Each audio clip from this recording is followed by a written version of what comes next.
No matter how fit you are, क्योंकि बीमारी कभी बता के नहीं आती है। मैं खुद एक फिटनेस एंथुसियास्ट हूँ, मैंने कभी नहीं सोचा था मुझे ये प्रॉब्लम आएगी। मतलब उससे मेरी विद इन वीक्स डेथ हो सकती थी। Hi, I am Shilpi Chaudhary and I work with a research firm in Gurgaon. मैंने हेल्थ इंश्योरेंस 2020 में लिया था because of the covid and everything. लगा कि health insurance is important, so I contacted Policybazaar for this and their executive called me and he explained everything to me in an easy manner. And the best part, they were providing a health checkup. So मैंने ये policy लिया and initially एक दो बार के checkup, annual health checkup में मुझे कोई problem नहीं आई. In the 4th year, I went for the checkup just for the sake of it, as the company was providing it. मुझे लगा था कि कुछ भी कोई प्रॉब्लम नहीं आएगी because I am a gym freak and all I think about is fitness only. But when the report came, there was this problem which was severe.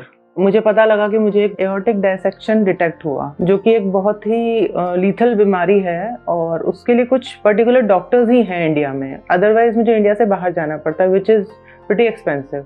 तो इंडिया में भी मुझे एक प्रीमियम हॉस्पिटल में ही जाना पड़ा एंड मैं दूसरे ही दिन हॉस्पिटल गई। तो उसके बाद फिर मैं एडमिट हुई, मेरी सर्जरी हुई which was pretty critical and expensive. So जब मैंने पॉलिसी लिया, मुझे उसके दूसरे दिन ही रिलेशनशिप मैनेजर असाइन कर दिया गया और जब उन्हें मेरी क्लेम का पता लगा तो there was this executive in the hospital also जो मुझसे टच में थे, मेरी फैमिली से टच में थे। He made the process pretty smooth for me. So I spent almost 20 lakhs in that. अगर मेरे पास पॉलिसी नहीं होती तो उससे वो नहीं पॉसिबल था। एंड जब मेरा सब कुछ हो गया, डिस्चार्ज का टाइम आया, उससे लाइक पहले ही मेरा क्लेम सेटलमेंट हो चुका था। It was an easy journey for me with this policy and now I'm perfectly healthy because of this policy only. I'm thankful to Policy Bazaar कि उन्होंने मेरे इतने टफ टाइम में मेरा इस तरह से साथ दिया। जो मेरी सर्जरी का टाइम था वो मेरे लिए और मेरी फैमिली के लिए बहुत ही टफ था।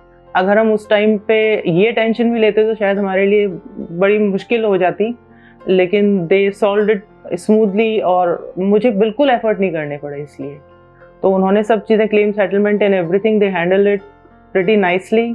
आई am really thankful to the policy.